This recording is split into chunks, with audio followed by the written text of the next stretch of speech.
నేను 94లో journalism ఫీల్డ్‌లోకొచ్చా. పేపర్‌లా, కేబులా, టీవీనా, శాటిలైటా 24 hours అన్నీ పూర్తయ్యాక. ఇక ఆ రంగంలో సాలరీస్ హైక్ కష్టము ప్లస్ ఇక చేయడానికి ఇంకా పెద్ద పొజిషన్ కొండ పైకెక్కాక ఇంక లేదు అనుకున్న తర్వాతన ఆహ్, కాస్త ఇంటి బాధ్యతల రీత్యా సాంతం అది వదిలేసి డిజిటల్ ఫీల్డ్‌లోకొచ్చాం. ఈ సందర్భంలో ఎప్పుడైతే ఇట్లా ఎందుకని ఈ ఫీల్డ్ తప్పి ఇప్పుడు దూషణలు, ద్వేషాలు ఇవన్నీ ఫేస్ చేస్తాం. ఫేస్ చేస్తాం గదని భయపడిపోయి అవతలకెళ్ళిపోతే ఫుడ్ పెట్టేవాడెవడు? కాబట్టి ఈ వృత్తి అలవాటు పడ్డోళ్ళం ఈ వృత్తిలోనే చేస్తుంటాం. ఇప్పుడు అట్లాగే ఇప్పుడు ఎవరైతే మన నేవీ వాళ్ళు మీరు చూస్తే ఎక్కడైనా స్మగ్లర్‌ల బోట్‌లైనా లేకపోతే చిన్న చిన్న దేశాల బోట్‌లైనా ఆ బోట్‌లని ఏ కిడ్నాపర్‌లో పట్టుకునే ప్రయత్నం చేసినా, సముద్రపు దొంగలు పట్టుకునే ప్రయత్నం చేసినా, ప్రతి దాంట్లో భారతదేశానికి సంబంధించినటువంటి సెయిలర్స్ ఉంటారు. ఎందుకని భారత నావిక దళంలో దశాబ్దాల తరబడి పనిచేశాక వాళ్ళకి రిటైర్మెంట్ అయిపోయాక వాళ్ళకొచ్చే పెన్షన్‌తో వాళ్ళు బతకలేరు. ఏదో ఒకటి ఆళ్ళకి చేతనైన వృత్తి ఇది.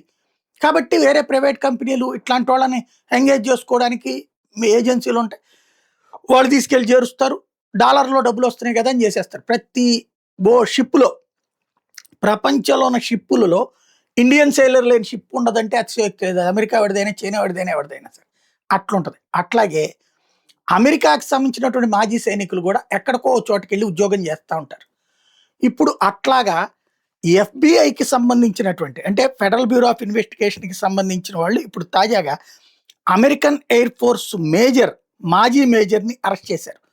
ఎందుకయ్యా అంటే 26 నెలల పాటు ఆయన ఇక్కడ మేజర్‌గా పనిచేశాక రిటైర్మెంట్ అయిపోయాక చైనాలో ఉన్నటువంటి కంపెనీ దగ్గరికి వెళ్లి చైనీస్ సైన్యానికి ట్రైనింగ్ ఇచ్చాడు.